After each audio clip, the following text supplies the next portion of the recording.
मुंबईमधल्या Prabhadevi station परिसरामध्ये आता पाणी साचलेलं आहे। पाण्यातून वाट काढत नागरिकांचा प्रवास सध्या सुरू झालेला आहे। सखल भागांमध्ये पाणी साचायला सुरुवात झालेली आहे आणि आता मुंबईमध्ये प्रभादेवी स्टेशन परिसरामध्ये पाणी साचलंय।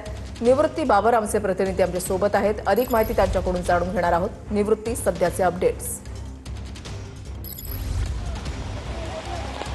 नक्कीच वृषाली, आपण पाहतोय की सकाळपासूनच मोठ्या प्रमाणात मुंबईमध्ये पाऊस पडतोय आणि या पावसाचा फटका जो आहे तो मुंबईतील चाकरमानी आणि प्रवाशांना होत असल्याचं चित्र आपल्याला पाहायला मिळतंय। मी सध्या प्रभादेवी स्टेशनच्या बाहेर आहे। प्रभादेवी स्टेशनच्या बाहेरचे एल्फिस्टन पुलाचं काम जे आहे ते MMRDAच्या वतीनं सुरू आहे। जवळपास 1 वर्षापासून या ठिकाणी काम सुरू आहे आणि हे काम सुरू असल्यामुळे संपूर्ण एल्फिस्टन परिसरामध्ये जे आहे ते पाणी साचल्याचं चित्र आपल्याला सध्या पाहायला मिळतंय। एल्फिस्टन ब्रिजच्या बाजूची जी दुकानं आहेत ही दुकानं देखील बंद असल्याचं चित्र या ठिकाणी पाहायला मिळतंय, कारण दुकानांमध्ये पाणी शिरलेलं आहे। मात्र जे प्रवासी आहेत जे कामावरती सकाळच्या वेळेस कार्यालयामध्ये जात असतात, या प्रवाशांच्या रांगा ज्या आहेत त्या मोठ्या प्रमाणात या प्रभादेवी स्थानकाच्या बाहेर लागल्याचं चित्र आपल्याला पाहायला मिळतंय।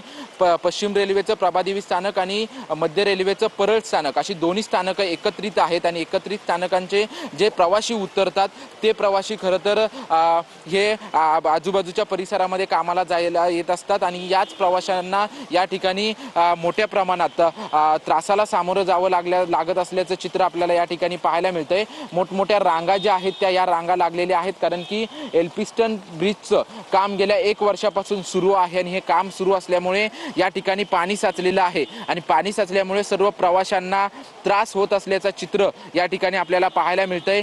जवळपास गुडघाभर पाणी आहे आणि याच गुडघाभर पाण्यातून सर्व प्रवासी जे आहेत ते वाट काढताना आपल्याला पाहायला मिळतंय। सोबतच आजूबाजूचे दुकानं जी आहेत ही दुकानं देखील बंद आहेत, कारण की या ठिकाणी पाणी साचलंय आणि त्यामुळे दुकानं बंद असल्याचं चित्र आपल्याला पाहायला मिळतंय। मुंबईमध्ये दिवसभर आज पाऊस पडेल असा अंदाज हवामान विभागाच्या वतीनं वर्तवण्यात आलेला आहे। मात्र सखल भागामध्ये ज्या पद्धतीने पाणी साचतंय त्यामुळे चाकरमान्यांना त्रास जो आहे तो त्रास होत असल्याचं चित्र सध्या मुंबईत आहे। नक्कीच, धन्यवाद निवृत्ती दिलेल्या सविस्तर माहितीसाठी।